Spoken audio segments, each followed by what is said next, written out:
cmpradio.net. It's the station.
We on.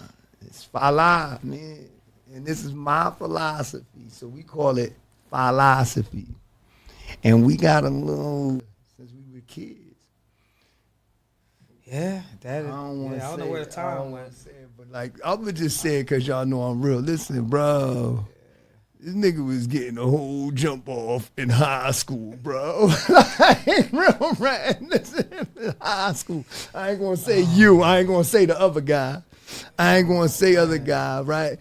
But yeah, man, I had to get him in here, man, because I came home, man, and he welcomed me home nice. And like, you know, he support me and I support. I'm too proud of this nigga, bro. If you knew, like, he was a fucking genius. That's why I like this. Is my first guest, bro. Fucking guy. This is my first guest. I told y'all I was gonna bring him through. I told y'all. Listen, but I'm saying, like, Stan, when they come, if y'all what y'all say y'all about, like, you know what I mean, there's a lot of stuff you don't even have to discuss if you knew us. Right. But I know a lot of people don't know no better, bless their heart. Right. But yeah, man, you say you was about $1. You gotta holler at this guy. No, I'm real razor, baby.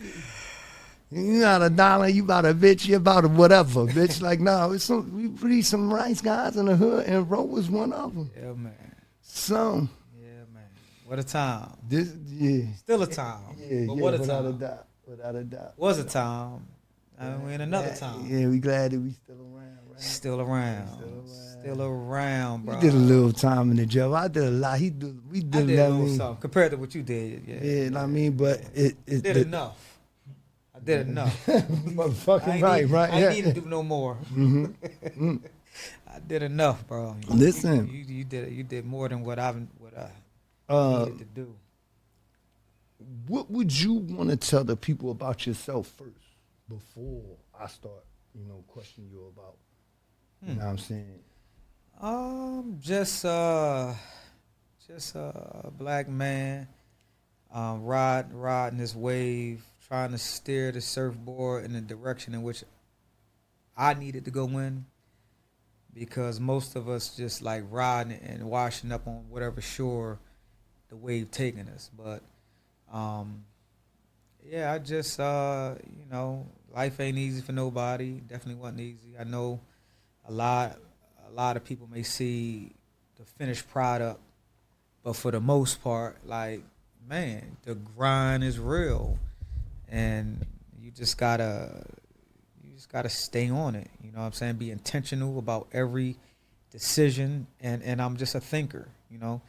Like, I'm a thinker. Been that. Like, always been that. You always been that. So, a lot of us, in our younger years, we move by impulse or on impulse. We're impulsive, but I would say like it's just cool to be a thinker.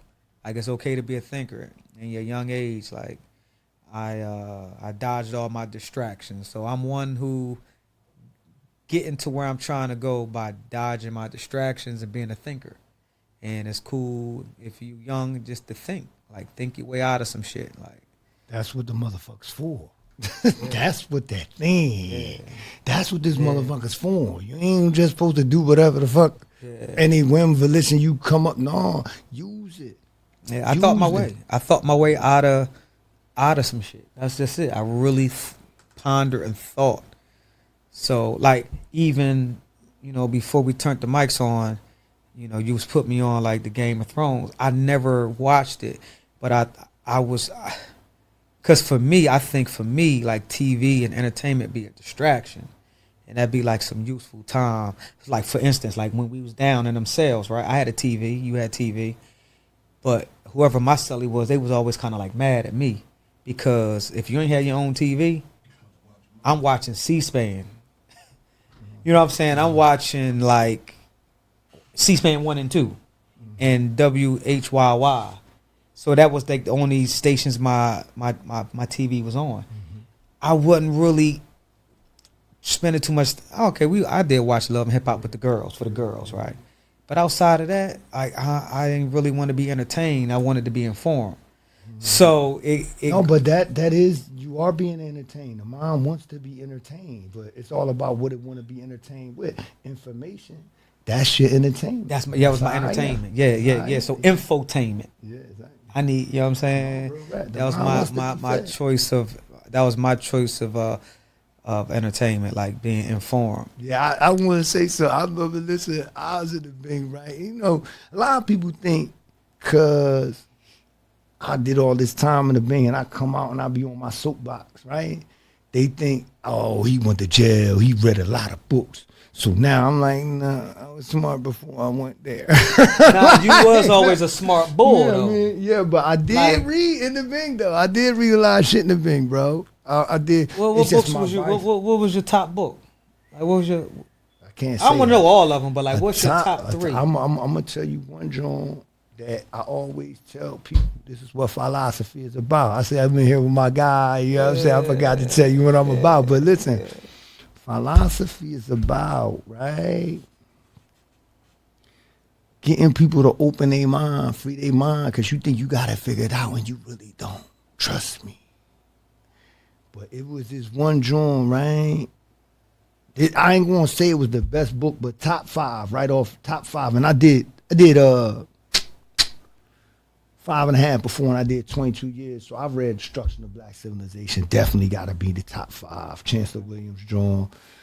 Got to read that book, bro. And it's going to burn you out. But please, black man, read that book. And what's the name of that joint again? Destruction of Black Civilization by Chancellor Williams. But the one that I want you to read is Thinking Fast and Slow by Daniel Kahneman. He's an economist, bro. It'll free your mind about so much. Listen, what was it about? He said he's an economist. What was he talking about? Like our situation? It is crazy. No, how the mind works. Okay. How the mind works. Okay. And you will get to learn not only other people, but yourself. Right. It's how the mind works and how it's terribly subjective, bro. I don't give a fuck how smart you think you is. It's going to prove it to you. You see what I'm saying? And it's going to help you articulate these points to other people. Like it was certain things that I knew I wasn't really like I mean I'm always taught, but I couldn't correctly articulate a lot of things that I had come across, and I'm like I stumble, and when I came across that, I'm like, this motherfucker heavy. But I had so many books in my cell. This is another thing. I had so many books in my cell, bro. I had so many niggas in my cell. They wouldn't touch them drawers, bro. They'd come in and look and be like, yo, you got a lot of books. And I just know what I had in my cell, bro? Like, I had books, and I've read some dope shit. I've read the right books. I ain't read a lot of books. I read the right books, right? But you know what I had in my cell? And I had it from day one. Like, when the moment I got to my home jail, and I said, I don't care what y'all send me, but here's what I need. I need a globe. So in my cell, bro, like I had this big, like how this picture is here right here. It was a little bigger than this. The whole map of the world. It was a globe, but it was a fold out globe. Yeah. I know. Bro. You're not even supposed to have them drones in the bank. You know that? Like they let them come through, but they ain't not supposed to give you raps in the bank. Well, you know, like my jail was Greater for, and this was 09. Yeah. Greater for. I don't know. They let that joint in. They campaign for you. And then when I went to my next door, they let it in too. Mm-hmm. You know what I'm saying? So I had the globe, bro, and that joint right there. I would just look at all the places, cause I ain't never been nowhere, and I ain't never been nowhere, bro. I got one stamp on my passport. My whole life, I only been to the Dominican Republic, and that's because I got family, some cousins there. And I went there about, 8 years ago. But I ain't never been nowhere. But I put that joint in my cell, bro, and I was just gaze, bro. I would be going. Like at nights, I would just look at that joint and look like where we was at and how small it was compared to like everywhere else. Yeah. That was a thing for me. Yeah. Like, bro, like, yeah, so, but that was like one of my, my things. And people like, yo, jokers come to sell. Oh, damn, what the fuck you got that? What the hell is that? How you get that? So I'm just like, yo, what the fuck is that, bro? Yeah, a lot of people can't even tell you what's something that. You be like, yo, what's this? Like, I hated geography in school. I had to get that was my favorite little subject. bit of it, see? I had to get a little bit science. More versed in geography through being, what's amazing to me about a globe is when you look at it, I'm always going to put Africa in the center. That's what we about. But anyway, you could see the blend of this. That joint take up the whole. It take up the whole damn joint. What's that? Africa on the globe. That joint take up. And you know what they say? This is what they say. I ain't a really big conspiracy theorist, but they say they really got it downsized from the size it really is. Yeah, I heard that. You know what I'm saying? They said the size it really is. I heard that. They ain't really showing you. You know what I'm saying? No, but that's what they say. Like, you know what I mean? Like, food for thought. I don't put nothing past. I would keep my mind open. I always tell people keep my mind open because just because it sounds conspiracy theoristry doesn't mean that it's not true. Listen, but what always amazed me how you could see the blend of the skins of the people in that photo. Like how you say how you go up in Europe. You got the white skin, but when it comes down to Africa, Morocco, like the top of exactly. they very light skin. They look like Arabs. Exactly. It's like north, and as you come down, you know what I'm saying. On the east side, they a little more Indian looking. You know what I'm saying. Where you get to like Egypt and like exactly the Asian continent, all the Arabs from over there. But you could see the blend. Not saying how we all interacted with each other. And that's one thing that I like when I used to think, but. This is what I wanted to ask you, and I'm pretty sure like a lot of people do this, right? I wanted to say how or why did you transition from getting plenty money, bro, in the street, right? A little bit of taco peanuts. Into the legal business. How and why? And what would you have to, like, first how and why? That's a good question, bro. And So think about it, right? When we was young, when we was experimenting with life and being, we didn't really know we was being bad. Like and I know growing up, I ain't really know how bad we had it, until you start experiencing other things. Like I ain't really know we was poor like that. You know what I'm saying? Shoot. And I lived across the street from the projects. Because our parents tried. Yeah, they tried. They tried. You know they did their best. I knew we was doing better than some people and worse than others. You know what I'm saying? I got one of my best friends who I grew up with right across the street from the LV in Norris Park. I remember he moved. He just left it. I'm like, so where y'all going at? I'm like, yeah, we moving to Delaware. That was the first migration I seen because somebody wanted better. And then that made me look at my situation like, damn. And then the dude name was Moody. Not Darryl Moody, another Moody that I grew up with. Most people don't know him because he left so young in the 80s. And I remember seeing him the next summer. And, he was talking about like the school he went to. And I remember one time we went down to his house. And I'm like, damn, they had a single family home compared to a row house and across the street from the projects. I was like, oh, y'all moved to. I'm like, where y'all get the money to move like that? You know what I'm saying? So So from a young age, right, single digits, I remember feeling like, oh, so you got to move to do better. You know what I'm saying? So I know that was always a thing for me. And then, you know, I always been a car kid. Like I like cars. Like I don't care. I ain't want a teddy bear kid. I wasn't a blanket kid. Like I had every Matchbox car ever, right? I ain't really care about clothes like that. I had some Michael Jackson gloves and little Thriller jacks and all that, but like cars is my thing. Remote control cars, any kind of car. And I'm like, all right, everybody in my neighborhood had beat up cars. You know what I'm saying? Like, you know, you see a nice car every now and then. Mm-hmm. And then about 12, 13, you know, being in the project and on LV, you start seeing different kind of cars, certain kind of people pulling up. And, you know, it piques your interest in me being a car guy, right? Mm-hmm. You know, I had friends that they was really into sneakers all crazy. Mm-hmm. I ain't really care about that. Clothes. I ain't really care. You know, I ain't really care about that. You know what I'm saying? But like cars is my thing. And I think out of all of my friends, I might have been the first one to buy a car, right? I was like 12 or 13 years old. I bought a car. Well, actually, it was me, Putt, Rohice. We all went like halfies on a car. We all put money in on a car. I remember that. And back in about 90-something, they was having all these crap games on the project. I remember New Year's pulled up in this white 850. That did something to me. Like, right, you know, I was like 13 years old, and I remember that. I'm like, that's a Ferrari. Come to find out, like 15 minutes later, I found out it was a BMW. It was the most beautiful car I've ever seen in my life. You know, I'm 13.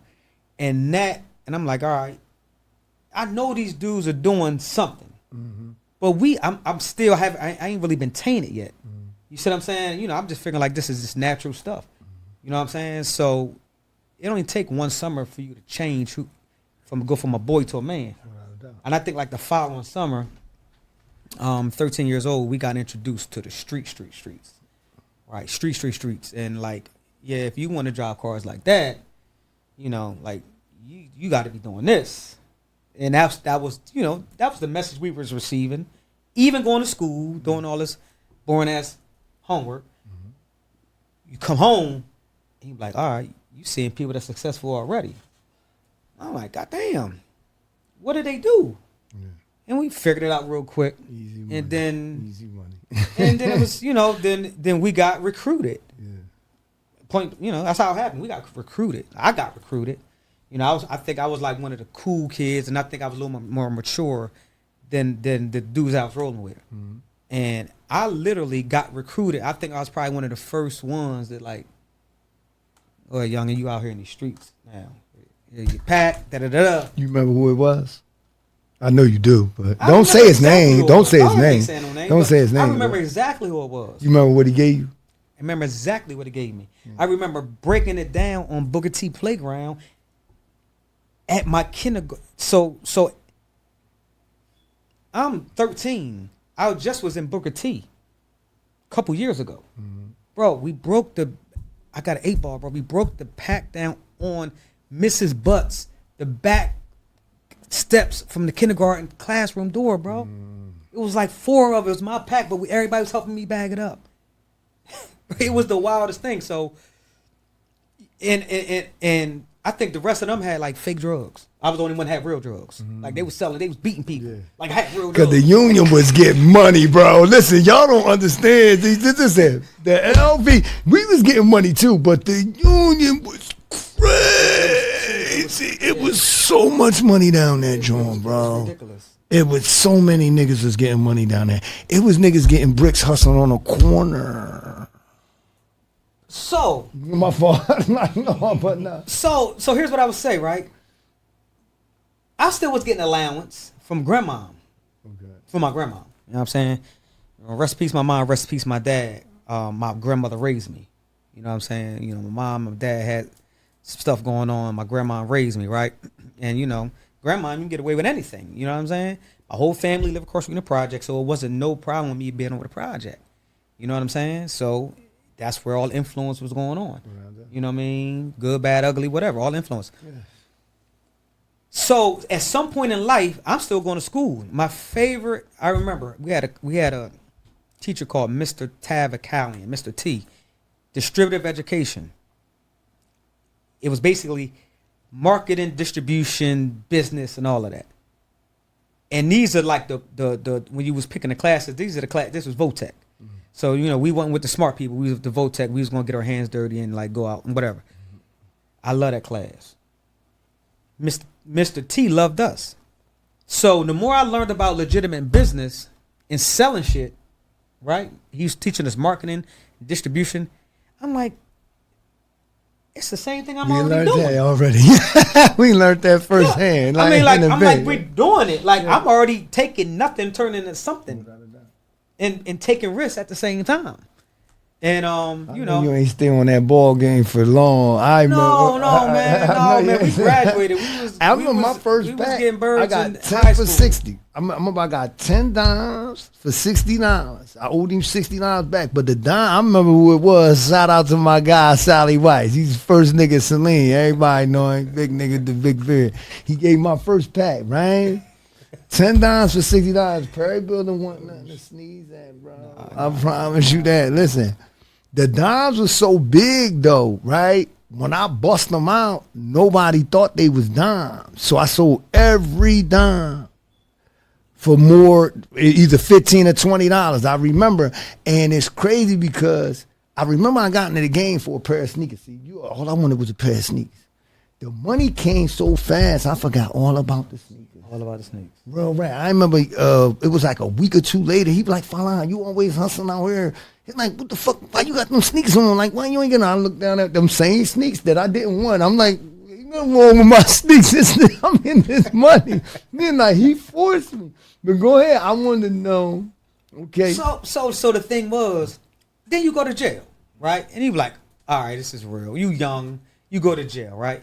And jail already been passed off to us. It's like, niggas go to jail, you come back realer. I mean, you coming out realer. You coming out, you gonna get more money. You gonna come out, you get more respect. So it's like, all right, jail ain't about nothing. Like, I ain't realized that these felonies was gonna get in my way. You know what I'm saying? All of that. So like, whatever. You know what I'm saying? And then, you go to jail again. You go to jail again. And it's like, all right. And then you just really get tired of it. Then I had daughters. You know what I'm saying? And at a young age, and then I'm like, all right, I know it's baby mom too. That's gang, the gang. You know what I'm saying? That's a whole nother. You know what I'm saying? Yeah, like, we have get a whole nother segment. Joe, we had a whole nother episode for that. Joe, how we was connected. You know what I'm saying? Yeah. But the thing is, like, I never in the streets. Once you finally realize that, all right, you don't feel like the community already broke. You ain't in the streets thinking about you burning down the community. Like, at the end of the day, like my first interaction with drugs, the fiend asked me that I have something before I even start hustling. I remember I was probably like 12. Young buck, you holding? Mm-hmm. I'm like, holding what? Like, what I mean? I remember these like so before I ever like pushed anything. You know what I'm saying? It was already it was all right there. So the thing is, you learn, I mean, I it's all business, illegitimate business. And at some point, you just get tired of doing illegitimate shit. You get tired of getting stung. You getting tired. That's why you stopped. You just got tired of going to jail. Yeah, I just got tired. I wish I would see. I always go to jail for a long time. Like wasn't there. You know what I'm saying? I've been in juvenile joints, but I ain't gonna lie. That's one thing I want to relate to people that they really don't get. When you a young boy, right? It should be enough. I'm not saying that it shouldn't be, but sometimes a little bit of time in jail is not enough for a young boy to learn his lesson. It's just not enough. All you did, just check the recidivism rate. Yeah, I'm just saying. It's like, you know what it is? So here's what it is. A person, the more responsibility you have, and then in jail taking you away from that. So it's not just jail. Like, it's not even like me getting tired of going to jail, right? Because in the day, like, I'm out here. I'm like, all right, fuck it, it's only jail. I was that kid, like, fuck it, it's only jail, whatever. Mm-hmm. But then what happens is you get snatched away from your kids, you get snatched away from your family, and then you gotta come back out and start all over again. And then you sitting in prison with people like, yo, man, you just came from out in the streets. How was it? You know, they talking to you like, this joke that's never going to experience. I ain't experienced it in a long time. How was it? And then you start to realize that, damn, like these jokers cherishing something like, damn, we'll never get to see.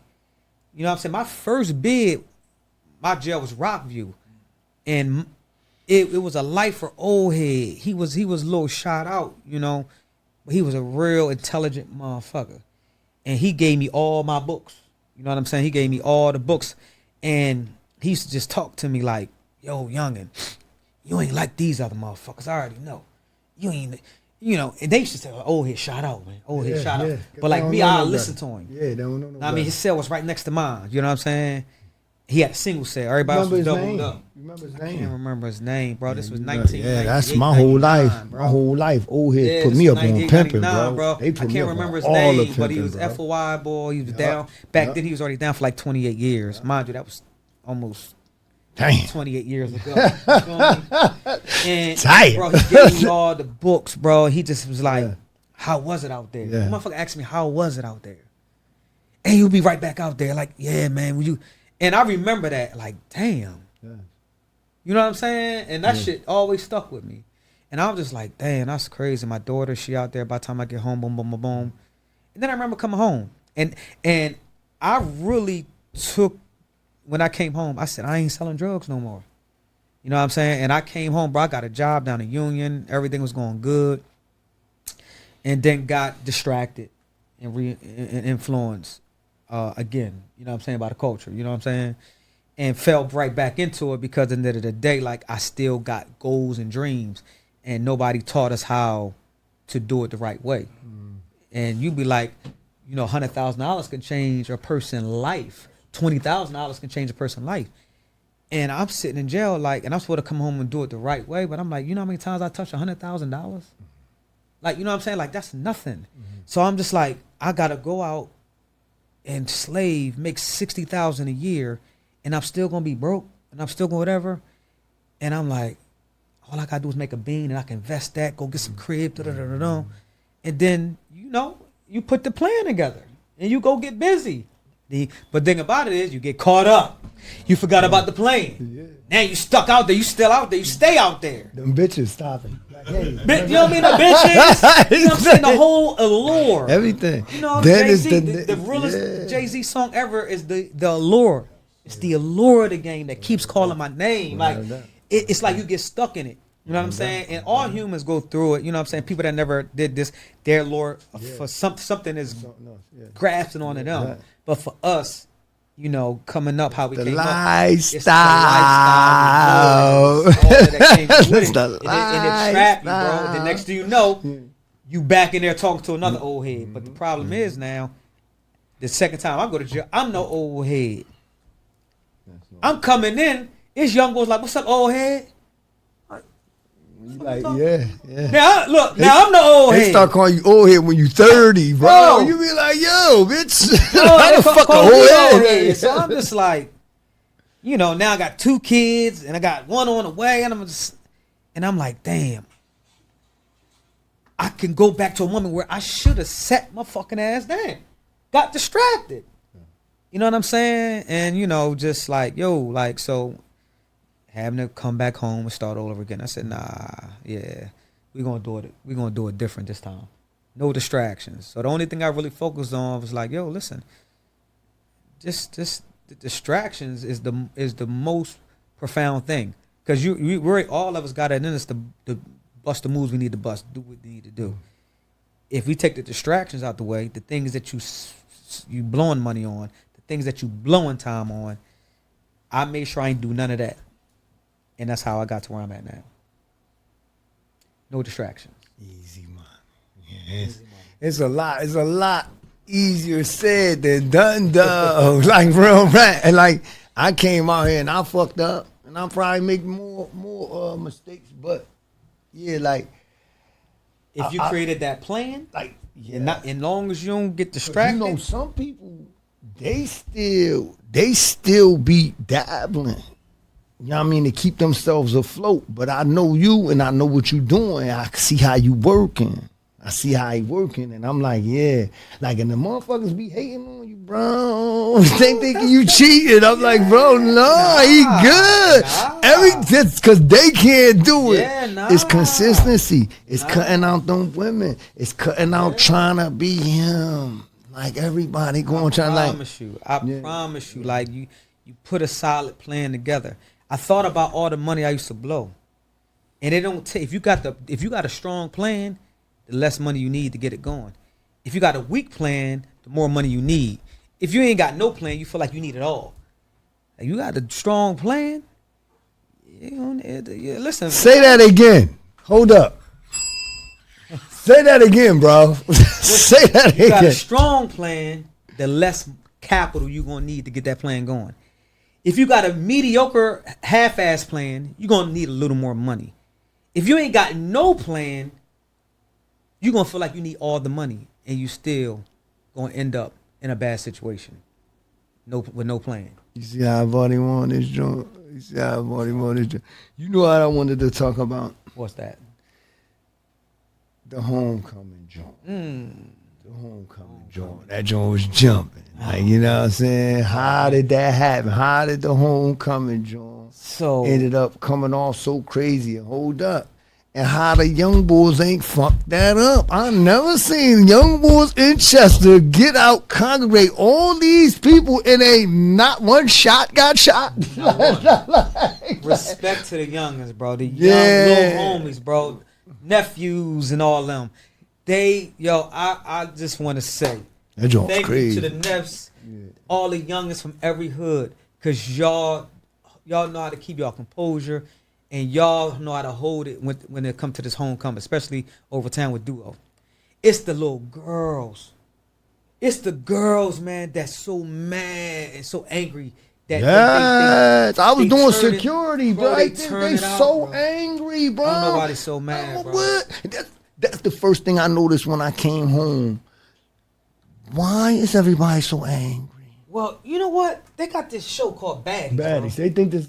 Bro, they watching that shit, bro. Like, think about it. We was watching Scarface. We wanted to get money. Yeah. We was watching. Think about all the stuff that influenced us, and that's what made us get in the streets. Yeah. But look what's influencing them. Yeah. They thinking it's fly to fight. Yeah, it's nutty. Like, it's crazy. The chicks got all this testosterone in them, little girls, and they can't even rumble. Neither here nor there, but that's what I'm saying. Bro. Like, yeah. So, bro. But listen, all that time you did. This homecoming thing developed, bro. It's always been a homecoming. Back in the day. Yeah. It's always been a homecoming. But this homecoming thing then turned up, bro. It turned up. And me being a businessman, right? You know, I sat way before Duo and Journey Tax, and we did all that development over town, right? We was attending these joints. We was going to the game. We weren't really going to the games how we should have been, but we was going up there for the festivities. Going up there with our classes, turning up. Yeah. You know what I mean? It was beautiful. You know what I mean? And I seen it turning into something else, right? And I seen like the city trying to get involved because I guess, you know, so the youth don't know how to act. They get a little unruly, right? So they start making people listen. You got to buy a ticket. Which is rightfully so. Yeah, go support the game. Go support the people. Everybody outside, but nobody in the game. So I got that message, right? It should happen like that. So a light bulb go in my head. People they got the energy in them. People want to see the people ain't seen in so long. People want to congregate. If you give them another thing to do, maybe they'll go watch the game. So I remember saying, all right, listen, we're going to do after party over town. This is like 5 years ago. We did it at the MJ Free. Devin Walls had a spot over there, and I rented space from him. It's like 5 years ago. We had a party. Probably like 400 or 500 people showed up. It was a successful event. 400 or 500 people. We was like, damn, that was a hell of a turnout. That was good. Last year, we had 4,000 people come over town to Duo, bro. 4,000 people.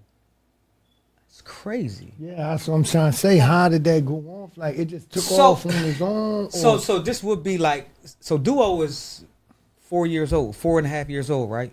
We've been doing it over there for 4.5 years. And the first year, we had 1,000. Second year, I think we had 1,500. Then it just keeps growing and growing and growing, right? Okay, I see. So it's a real successful event. And for the last couple of years, I've been saying to the city, like, listen, we really need to get a hold of this. You know what I'm saying? This is good for the economy. Something like this can bring Chester back. But I'm just trying. And another thing, I'm like, how is it something specific that you do to keep the young boys from tripping, or do they just not trip on their own? To be honest with you, man, it used to be the females was more mature than the males, right?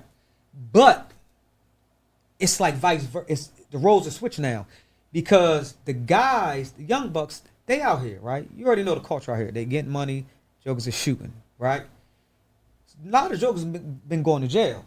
So I think the memo is out like, yo, man, if you really just trying to get money, get your money, bro. Get your money. Like violence fucks the money up. Real rat. Violence ain't never been good for street economy. Exactly. So I think they starting to get it now. Like, yo, listen, long as ain't nobody coming over here with the bullshit, like, we just chilling. And that's the mentality of the youngins. You know what I'm saying? But the girls ain't getting no money. They ain't getting no money. Like, they want attention. And the only way they getting attention is by being on the bullshit. And it's new shit. Yeah. Like, girls don't want like that. Yeah, the bad bitches used to be prissy. They ain't trying to fight and fuck they face up. If you a baddie, why would you want to be fucking your face up? It don't make sense, bro. Like, that's what I'm saying. It don't make sense, bro. But they pushing that bullshit out there. It's the networks, man, that's pushing that bullshit out there. You can't blame them, though. It's like, it's what they come up in. I'm like, I go with my sister crib. I got some nieces. That's like an episode of Baddies. Almost everywhere you go, like, they think it's cool to be nutty. I don't know what that is, man. Yeah, that's nutty. I don't want. So, like, even for this year, for the homecoming coming up, like, like, this should be a thing where people could just come out free. Yeah. It shouldn't cost nobody nothing. People shouldn't have to be, like, policed. Like, you know what I'm saying? Like, this is a... Yeah. But that's in a perfect world. I get it. Yeah. So the city, they say, Roland, you're going to have... last year I sat and met with the mayor, the commissioner, and we're like, yo, listen, so, this is happening, it's happening, right? So how do we get around this and whatever, right? Everybody was on notice. And for the last 2 years, we had some challenges with the police. The police don't know how to police our people, right? And the memo was out there so they can anticipate getting ready for this. And they don't. So, actually, I just hit the mayor up and waiting for, we about to sit down, have a meeting, so that way we can do this. Because there was two girl fights. Might have been 3 girl fights. You're talking about 4,000 people. That's not bad at all. End of the event. That's not bad at all. That's not bad at all. Like, that's not bad, right? But and that's something that we can kind of like, but to them, it's like they're waiting for anything to happen. They pulling out their mace, they pulling out their they want to get busy, bro. Like, and it's just so bad. Like, nutty, you know what I'm saying? But we're not letting them off. I've been through that my whole life. Like, excessive policing, carceral conceptualization. Like, sometimes, but I peeped the joint. I seen you send me the videos. I'm like, damn. Like, I'm looking at them. I'm like, yo, this joint jumping. I'm like, I should have been over there. From a business standpoint, the city needs this, and it needs to be dealt with as like they did with the Roots Picnic in Philadelphia, right? You know what I'm saying? It needs to be dealt with how they dealt with in any city. You have big events. Yeah. This is our one big event, bro, and it's no way they're gonna take it from us. Like, it's no way they're not gonna take it from us. Like, how you gonna take a homecoming? People gather. We do this once a year. If you got all year to get ready for this, get ready for it. But the thing about it is we need more development. We need more of this. And you got now it's out of towners that come for this. Out of that 4,000, 20% of them people not even from here. Probably more than that. And you see people that you ain't seen in years. Now, how healthy is that, though? You see what I'm saying? Yeah. Like, how healthy is that? Think about all of the positive stories that don't get told about homecoming. You ain't seen this person in a long time. Like, your classmates. People dying every year. You see what I'm saying? Like, you can't take this from us. You feel me? So you either got to get on board with helping us make this an institution, which it is, or you gotta, get out the way and let the people do it. Like, let us get together and figure out how we can make it right for our community. Because I truly believe this could be a healing for our community economically and just from a morale, like this, the morale leading up to homecoming, bro. The city, you can feel it. Yeah, because we all ain't just crazy, bro. Some of us just want to live and enjoy ourselves. You know what I'm saying? No, real, we ain't. No, we all ain't just crazy. You know how everybody like we just crazy. Real rap. Some of us just trying to live, man, just like everybody else. I mean, shoot, like, listen, you know, I ain't been to many countries, but like in this United States of America, I done been to the festivals, white, black, Indian. I done been to all of them. They be fighting at all of them, bro. They be fighting at all. They can't handle they liquor. I done been to the church bitch ass events, niggas. they be fighting at the church Bitch ass events. niggas can't handle they liquor, matter, bro. Like people, like that's why they be having, you know, people there, police presence, whatever. So it happens everywhere. So they're not gonna treat it our situation, alienate our shit like it ain't, like it's like, oh, you know, to see what goes on. Like, nah, the hell with that. Well, we about to have to.